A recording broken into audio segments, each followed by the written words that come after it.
Oi, o Sensação está começando agora. No programa de hoje vamos saber quais são os fatores que mais influenciam na hora da escolha da profissão. Será que a opinião dos pais ajuda ou atrapalha nesse momento? O Marcos Ceruti é economista de profissão, padeiro de coração. Durante anos, o Marcos esteve dentro de escritórios tomando decisões que envolviam números, até que decidiu largar tudo e estudar panificação. Ele era autodidata, foi estudar na Itália e se formou como maestro panificador. Vamos saber do Marcos como foi a adaptação ao ramo dos pães com fermentação natural. Mas se os pais quiserem influir, você aconselha o quê? Ou por uma questão de herança, ou porque tem o nome ligado àquele negócio, queriam que um dos filhos seguisse para tocar o negócio.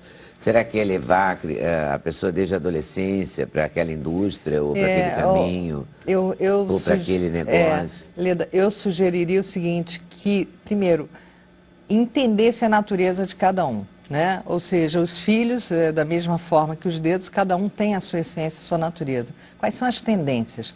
Eu acho que levar para conhecer é até interessante, como muitas coisas que se leva para ver se gosta. Mas a partir daí, fazer com que a pessoa, como a gente vê muito, profissionais que seguiram uma determinada carreira porque o pai é engenheiro, porque o pai é médico, porque o pai é advogado, e você vê pessoas extremamente frustradas, né, profissionalmente, com insucesso total, em virtude desta incidência de um erro que é comum. Então, primeiro, entender quais são as aptidões e respeitar a vontade. Eu acho que o respeito à vontade é essencial. Alguém escolheu aqui a profissão porque os pais eram do ramo? Não. Do ramo, não. Mas eu fui influenciada pelos meus pais. Eu escolhi o direito porque era o caminho mais seguro, né? Depois, enfim, não foi tão seguro assim para mim, porque o que eu desejava mesmo era ser cantora. Mas teve aquela influência, de escolher o caminho mais seguro, que vai te dar mais estabilidade, pode estudar para concurso depois, que foi o que eu fiz. Concurso? Eu estudei para concurso, passei no concurso, trabalhei durante quase um ano numa multinacional. Você quase cumpriu o roteiro, né? Quase cumpriu o roteiro. A minha meta era passar no concurso. Mas eu pensava, depois que eu passar no concurso, eu vou realizar meu sonho, que é voltar a estudar música e ser cantora, que é o que eu queria desde criança. Mas, enfim, teve essa influência. Eu trabalhei 23 anos na empresa familiar. 23 anos com meu pai. Ele faz o quê? A gente teve uma rede de postos, a gente tem ainda uma rede de postos de gasolina aqui no Rio. Grande, tinha para mais de 250 funcionários. Imenso. Era grande, gigantesco. E foram 23 anos de muito aprendizado, mas é como a professora falou, essa sensibilidade de você ver o que cada um está disposto a seguir, a fazer, a querer. Era uma coisa que antigamente não se dava muito valor e que eu acho que hoje começa a mudar, né? A gente começa a entrar numa era do propósito. Sair um pouco dessa era da mega informação para o propósito, porque se não tiver propósito, as coisas meio que se esvaem, né? E você tem irmãos que ficaram para tocar o negócio? Não. Esse é um grande dilema. Questão, né? É um grande dilema. Porque também botar um patrimônio desses a perder, né? Esse é o grande, quando é o que pesa mais. O que pesa, que você escolhe. Eu falei com a professora antes de entrar, será que o meu filho vai querer um pai que segura patrimônio ou um pai feliz no que faz? Acho que esse é o grande dilema quando você entra e vira pai, por exemplo, né?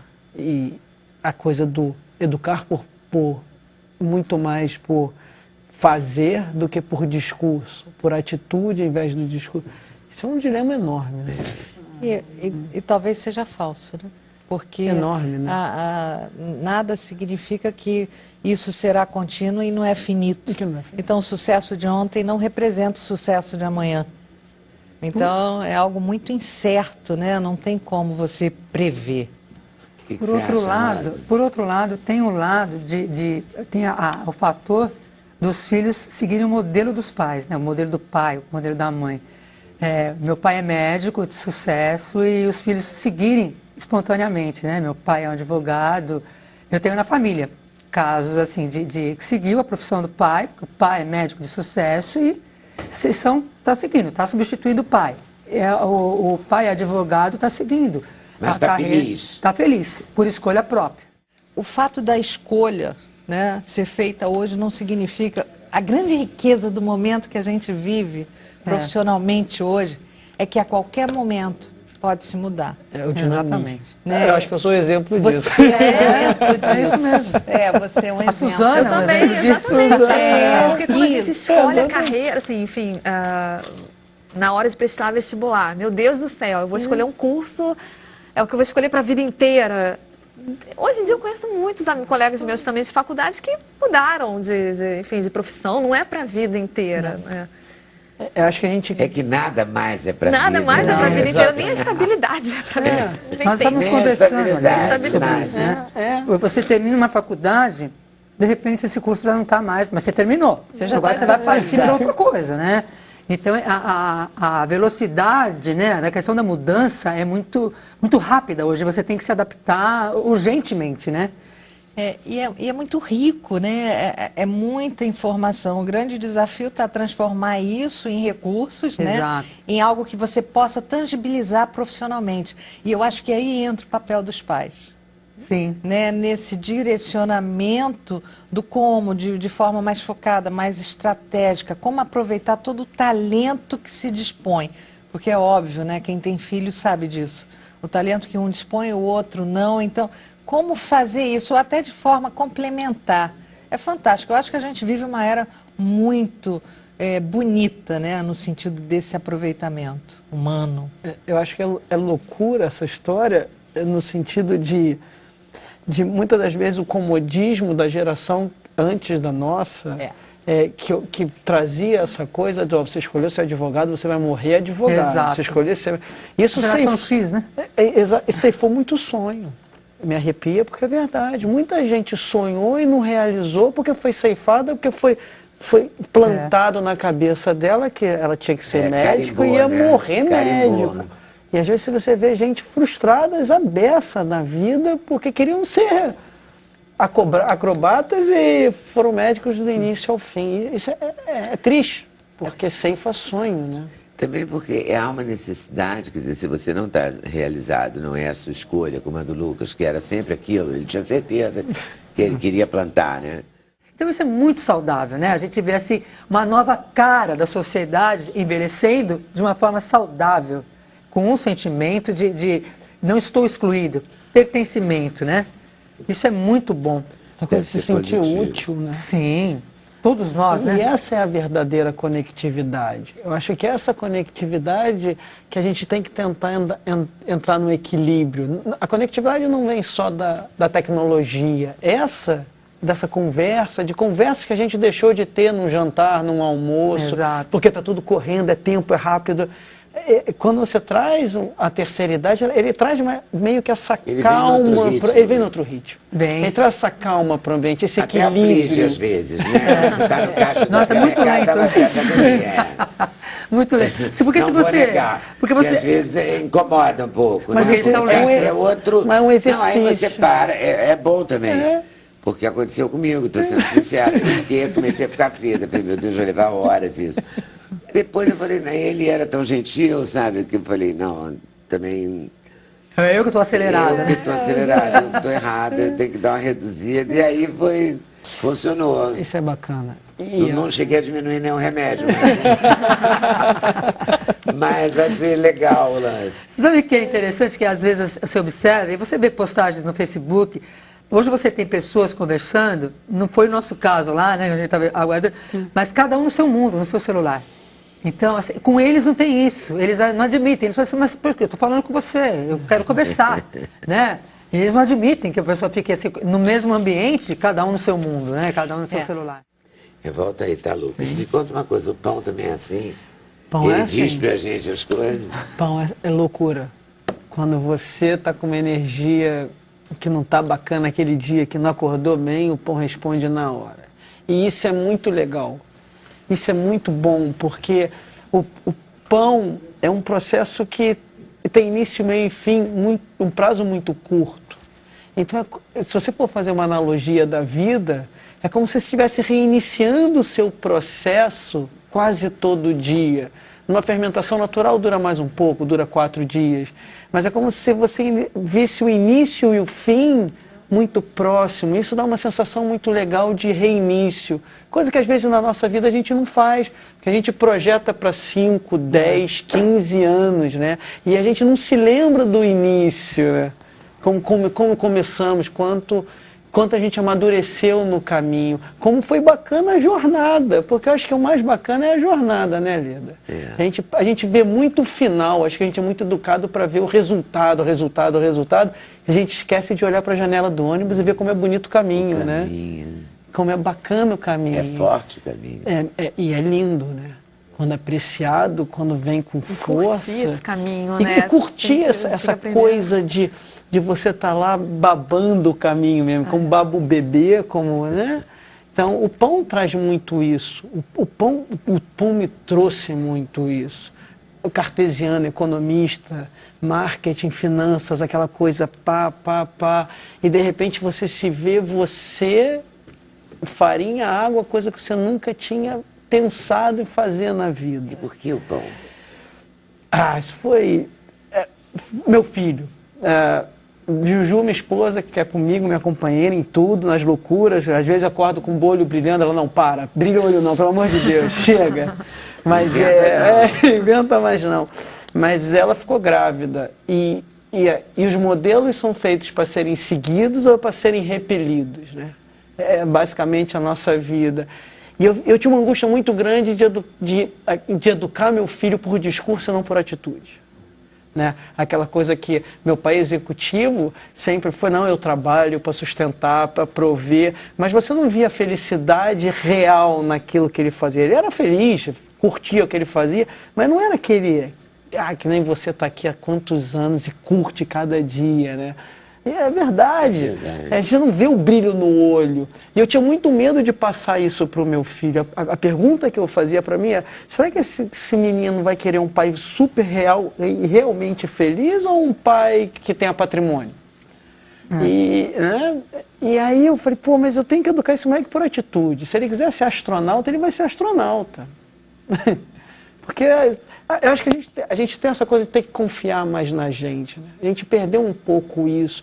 A sociedade meio que empurrou a gente para o medo, né? Quando a gente é criança, a gente não tem medo de andar sem rodinha e cair, levantar de novo e andar, cair de novo, né? Hoje a gente morre de medo, mico, né? Pagar vergonha, se você cai uma vez ou se você falha uma vez. A sociedade é muito bruta em relação às falhas. E a gente só chegou aqui porque a gente falhou um monte de vezes, né? E o pão foi meio disso. Eu nunca tinha entrado numa cozinha, eu nunca tinha visto uma cozinha, eu nunca tinha mexido com farinha. Mais próximo que eu tinha chego de uma farinha era na mesa da minha avó, quando minha avó brincava italiana de fazer massa. Mas geralmente eu ficava debaixo da mesa para puxar a saia dela e provocar ela. E nisso eu falei, vamos iniciar a jornada como meu filho. Meu filho vai iniciar a jornada do zero. Então vamos iniciar a jornada como ele. Foi mais ou menos isso, Leda. Ele nasceu e eu comecei a fazer pão. E você vai fazer um curso de pão? E aí eu fui para a Itália. E aí na Itália eu aprendi a fazer pão.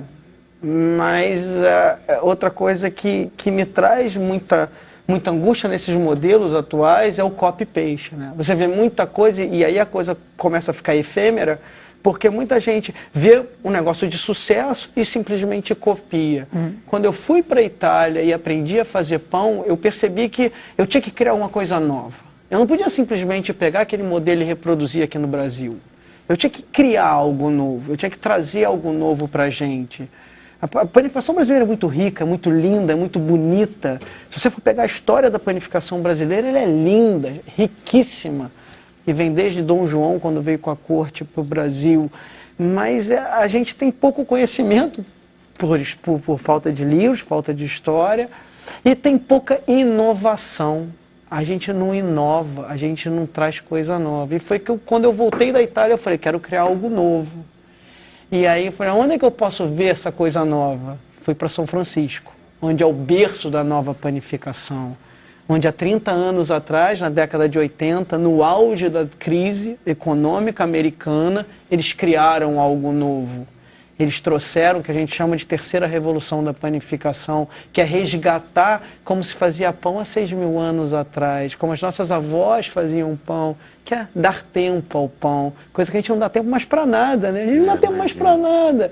Tempo ao pão. Tempo ao pão, né? Então, se a gente não dá tempo pra gente. Não dá tempo pra gente mais.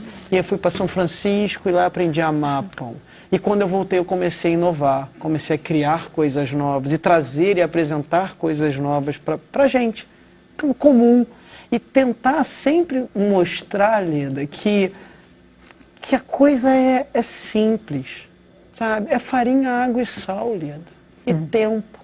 Um pouquinho de amor, um pouquinho de atenção, bastante processo, coisa que a gente esquece, né? Em tudo que a gente faz na nossa vida, processo.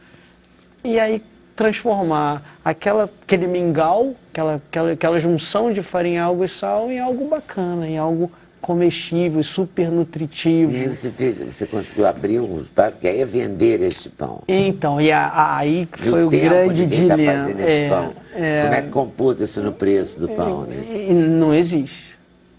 Esse é um dilema até hoje, porque você imagina um economista, executivo. Pensa na sua hora de trabalho. Aí você transforma isso tudo em amor, em paixão, em algo... Dá tempo pro pão. E que desde o início, eu jamais quis vender pão. Eu nunca quis vender pão, eu te digo hoje, eu não quero vender pão, eu quero vender conto de fada, Lita. Eu quero vender história. Em que sentido? No sentido de pegar um senhor de terceira idade e mostrar para ele que ele está iniciando a vida dele agora, se ele quiser. É só ele querer. De pegar um jovem que entra numa faculdade sem saber rumo, sem saber o que quer fazer, e falar assim, pô, cara, o que tu gosta de fazer? E se tu que escolher fazer não der certo, não tem problema, inicia de novo, sabe? Você não precisa ficar preso a um modelo quadrado, reto, porque a sociedade, ou o pai, ou mãe, ou que os amiguinhos acham que você tem que ficar ali preso porque vai trazer dinheiro. Mas você vende pão, ou não? Eu vendo pão. Eu vendo pão. Não, então, aí eu criei um modelo novo. Hoje a demanda começou a aumentar muito, e aí hoje eu vendo pão através de um site. Eu montei um online. E você vende pão online? Online, é. E você recebe em casa, encomendado. Ou seja, o pão que eu faço é feito para você. E isso é muito legal. Isso é muito maluco e muito legal. Porque eu sei, é como um filho, eu sei exatamente o pão que eu estou mandando para cada um. E isso é muito... E às vezes... E você montou uma cozinha industrial? Não, então, numa das unidades de um posto que eu tinha... Como é que começou essa história? A história começou porque eu montei em 2006 para 2007, um projeto do primeiro posto ecossustentável do Brasil. E isso não foi para frente. A coisa morreu dentro da petroleira. Muitos anos depois eu fui procurado para fazer esse projeto. E junto com esse projeto, quando a petroleira ficou interessada, veio uma padaria. Só que a padaria que veio não falava a linguagem do ecossustentável. Não tinha nada a ver. Era um pão fabricado a 500 quilômetros daqui, lotado de química, congelado. Ou seja, que não tinha nada a ver com o discurso do ecossustentável. E isso me incomodou. Me incomodou muito. E eu fui pesquisar para tentar equilibrar a coisa do ecossustentável com o pão. E eu descobri a fermentação natural. Então você conseguiu manter esse posto ecossustentável? Então, continua. Por quê? Aí quando nós montamos esse posto, eu peguei um estoque que tinha no posto, transformei esse estoque em uma cozinha, uma oficina totalmente preparada para se fazer pão, com o mínimo de intervenção tecnológica possível. Por quê? Porque a ideia, como eu te falei, era vender história, é vender motivação para qualquer um que queira fazer. Então, se você quiser fazer o seu pão em casa, você pode fazer, Leda. E talvez fique tão bom quanto o meu. Porque é verdade, existem pães maravilhosos. Eu tive, há 3 semanas atrás, uma mensagem maravilhosa do Amapá, que um senhor perdeu o emprego, um advogado com 60 e poucos anos, foi mandado embora, e se descobriu na panificação por causa que ele me acompanhava no Instagram. E ele faz pão dentro de uma panela de barro, coisa linda, coisa maravilhosa. Me arrepia porque... Ontem eu recebi a visita de uma menina de Goiás, que faz um pão caçador, que não existe mais, e eu me arrepia porque não existe mais, eram os pães que os bandeirantes faziam na lenha, no fogo. Como é que ela faz um pão que os bandeirantes faziam? Ela pega-se um galho, monta-se uma fogueira no meio do nada e se faz o pão enrolado como roscas no galho. Uma coisa linda! Então, é esse tipo de coisa que eu queria fazer com o meu pão. É mexer com as pessoas, é motivar as pessoas, é provocar as pessoas. Vamos criar, vamos trazer coisa nova. Porque chega do pão francês. Em nome do pão, né? Em nome do pão. Existem algumas culturas árabes que a mesma palavra que designa pão designa vida. Você usa a mesma palavra para falar pão e falar vida. E pão é isso, né, Lida? É meio. Jamais pode ser fim pão. As memórias positivas que nós temos, bacanas da nossa família, tem sempre um pão no meio. Tem sempre um pão no meio. Naquela mesa lá tem sempre um pão. E eu acho que isso que a gente precisa resgatar. Isso que eu queria. Essa mensagem. E aí você faz pães belíssimos, que eu já vi, mostra para eles em casa. São pães todos de fermentação natural. Esse pão é só farinha, água e sal. Não tem mais nada. Quem vai mostrar o pão? Coisa linda. Não tem mais nada, é só farinha, água e sal. Esse é o famoso e o talvez mais antigo dos pães, que é o pão de campanha francês, é o au levain, que é o pão, que é um pão só farinha, água e sal.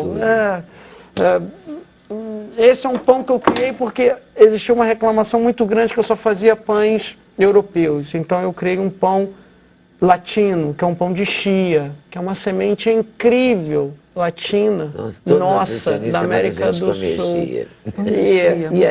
E aí você traz essa coisa, só farinha, água e sal e chia.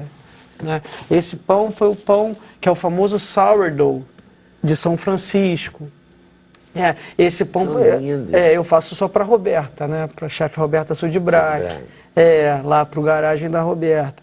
É um pão que esse pão transformou a economia da São Francisco Bay na década de 80. Então você vê 5 movimentos caminhando juntos: é o pão, é o laticínio, é o vinho no Carmel Valley, naquela região linda, né? É a arte. É a arte que vem do sul, um pouco abaixo, acima de Los Angeles, um pouco de Orange County, e o Vale do Silício. A economia em crise, como nós estamos vivendo hoje, muito parecido.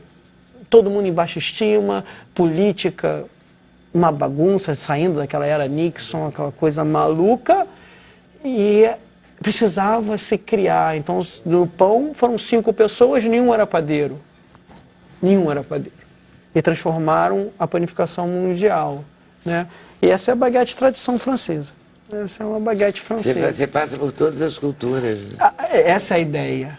Essa é a ideia. É você sempre buscar inspiração, Lida. Chama como? Chama SPA? SPA. SPA. Por quê? SPA é Società per Azione. Quando eu cheguei na Itália, eu fui para um moinho de 1438, ainda da mesma família, é a 8ª geração. E quando eu cheguei, estava escrito o nome do moinho e no final SPA. Eu perguntei, o que é o SPA? E a SPA em italiano é o Società per Azione, é o SA.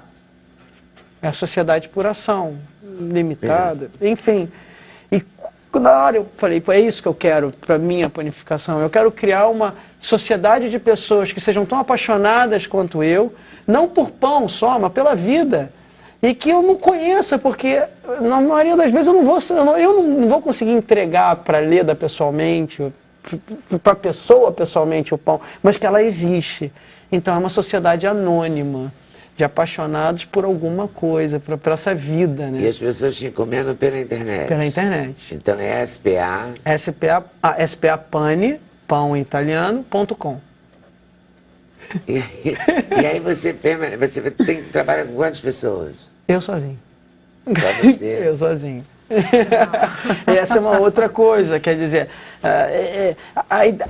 eu e minha parede que eu brinco, né? Porque o negócio é muito pequenininho, então eu fico brincando com a parede. Continua sendo o mesmo lugar? Continua no mesmo lugar. O posto cresceu, sustentável? Continua lá. Então, só que eu deixei a gestão da certo? empresa. Não, a empresa continua. Eu que deixei a gestão da empresa. E esse é o grande dilema, como a gente estava falando. Quando você olha e fala assim, eu sou 10.000 vezes mais feliz do que eu era quando administrava a empresa. Talvez 10 vezes menos rico. Mas alguém te chamou de maluco também. Não é maluco, não. Deixou isso para fazer pão. Com certeza, com certeza. E isso dá muito prazer, porque a construção é o caminho, é o meio. E a tua mulher é tua parceira, ela bancou contigo? A minha mulher é minha paixão. Porque há uma diferença de status. Claro, de dinheiro claro. mesmo, falando claro. Eu brinco que a minha mulher é o meu karma, porque a Juju, eu me apaixonei com 7 anos de idade porque ela era minha vizinha. E eu falei, eu vou casar com essa menina um dia, e casei.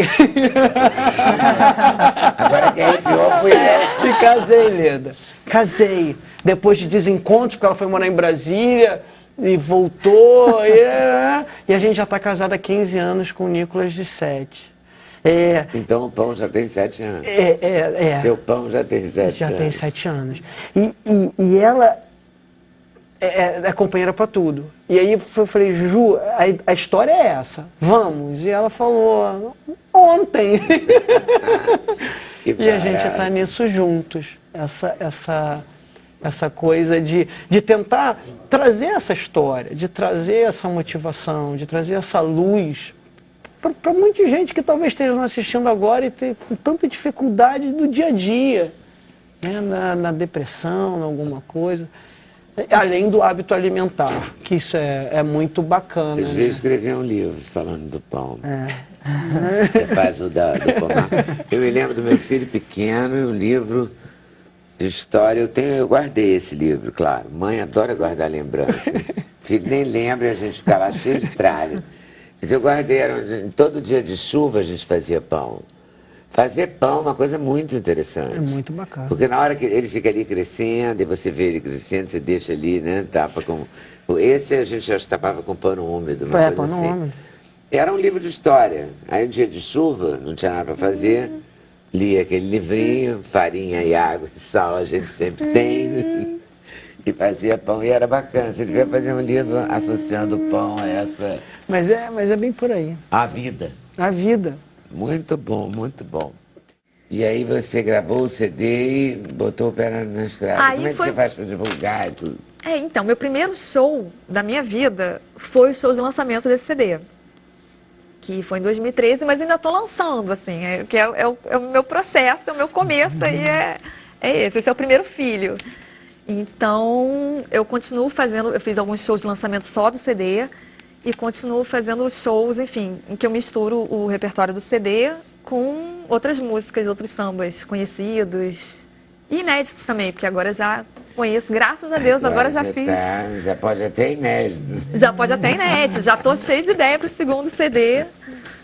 Enfim. E aí a vida, assim, a tua família apoia e tal? Hoje em dia, graças a Deus, Lida, hoje em dia eles dão maior apoio. Porque essa questão da sobrevivência, do não sei o quê, né?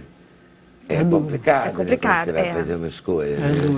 É duro. Ou você convoca o parceiro para dividir esse caminho. E tem vários aspectos, né? Não é só a questão direta do baque da mudança. Vem também dos atalhos que aparecem, né? Você fala, vai mais fácil fazer um copy-paste aqui, né? Do que lançar uma inédita, por exemplo.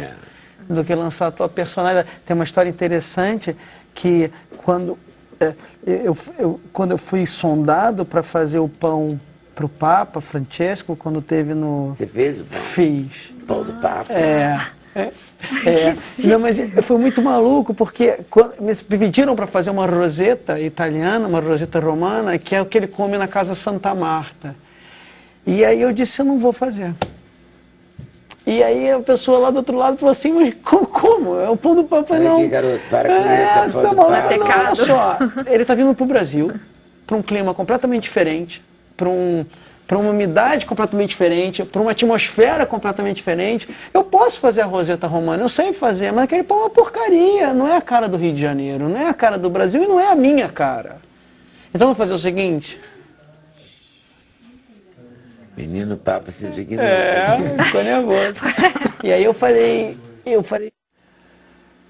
Olha, como eu não sei exatamente quando é que foi cortado, aqui pra gente faltou luz, entrou no gerador e voltou. Como eu não sei exatamente, o Marcos estava contando a história do pão do Papa. Queria uma roseta, é isso? É uma roseta italiana. E ele se recusou, porque ele é assim. E aí eu fiz uma roseta com a minha... uma roseta brasileira. Brasileira, com a minha alma. Com as minhas características. E eles aprovaram a roseta da E aí sua eles alma. amaram. Eu ganhei uma medalha da Sagrada Família, linda, e autorização para usar o nome Roseta de Papa Francesco naquele pão. Nunca mais fiz o pão. Nunca mais. Ele vai na contramão de tudo. Tô crente que ele ia apresentar aqui agora. Nunca mais fiz o pão. É dele. A roseta do Papa Francisco. Marcos. É dele. Que signo você é, hein? Sou leão. Leão. Não qualquer não, né? Nós tivemos exemplos riquíssimos hoje aqui, né? Essa mudança sensacional da Suzane e do Marcos foi assim. E eu pego um gancho aí, como você já bem ilustrou na minha fala, que essas potencialidades adormecidas, elas podem vir a qualquer momento da vida. E é na terceira idade que você tem mais tempo para se descobrir, valorizar o seu tempo livre, trabalhar a tua autoestima. E assim, eu posso fazer algo, posso ser útil à sociedade, mas principalmente eu tenho que ser a pessoa mais importante do mundo. Eu tenho que me amar, fazer o que eu gosto. É o mais importante. E plantar, e não afogar as plantas. Com certeza. Né? Nós matamos as plantas, isso não vai sair da minha cabeça, Lucas. Né? Ser feliz. E ser feliz. Ser feliz. Sempre. Não matar as nossas plantas, dar água para elas no inverno e no verão. Não é? Dar sol também no inverno e no verão. Ter cuidado, um carinho Inclusive, especial. nos dias nublados ela tem Com sede. certeza. Com certeza. Tá certo. Muito obrigado a todos por terem vindo. A vocês também, Alfredo Alves e Bernardo Dantas, muito obrigada. Obrigado a vocês por estarem nos assistindo e vamos fechar o programa de hoje e a semana com a Suzana Dalpos.